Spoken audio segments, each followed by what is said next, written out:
उसकी बेटी पर हमला करने वाले राक्षसों से बदला लेने के लिए मां ने वो फैसला लिया जिसे कोई और औरत करने की हिम्मत नहीं कर सकती थी। उसने शुरुआत सैकड़ों पाउंड सेब काटकर की, उनके बीजों को सावधानी से इकट्ठा किया और उनमें छिपे साइनाइड को निकाला।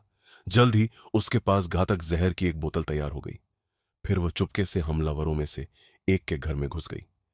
एक अनुभवी केमिस्ट्री टीचर होने के नाते उसे ठीक ठीक पता था कि कितना साइनाइड एक्सक्रूशिएटिंग दर्द पैदा कर सकता है बिना जान लिए।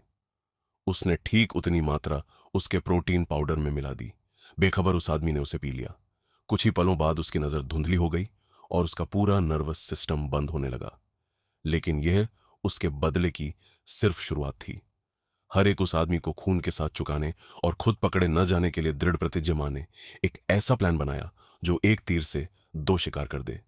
10 पाउंड सेब लेकर वह दूसरे हमलावर के घर में घुस गई।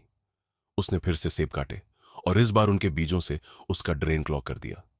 फिर वह उसके कंप्यूटर पर बैठ गई और जानबूझकर how to make poison search किया। हां, वह उसे फंसाने की तैयारी कर रही थी। जो उसके बाद हुआ वह उसके पूरे बदले का टर्निंग पॉइंट था। उसने एक लाइटर निकाला और स्मोक अलार्म को ट्रिगर कर दिया। जब पुलिस पहुंची तो उन्हें एक एक्टिव ड्रग मेकिंग ऑपरेशन जैसा नजारा दिखाई दिया। वह राक्षस आखिरकार उम्र कैद की सजा पा गया।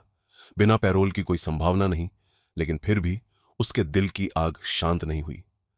बाद में वह पहले हमलावर से अस्पताल में मिली। सिर से पैर तक लकवाग्रस्त उस आदमी के अलावा कुछ नहीं कर सकता था। बस देख सकता था कि मां उसके सामने धीरे धीरे एक सेब छील रही है। गुस्से से उसकी आंखें लगभग बाहर निकल आईं, लेकिन मां बस मुस्कुराई। उसका बहुत दिनों बाद का पहला सच्चा मुस्कान। फिर वह उस डिटेक्टिव से मिली जिसने चुपके से उसकी मदद की थी।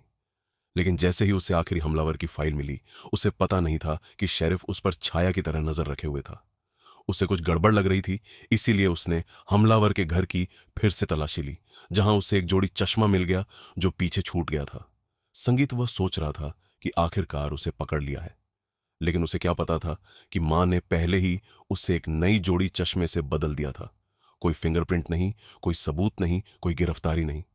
फिर भी शेरिफ ने उसे समझाने की कोशिश की कि बदला जारी न रखे, क्योंकि उस लिस्ट का आखिरी आदमी सिर्फ रेपिस्ट नहीं था, वह एक हत्यारा था।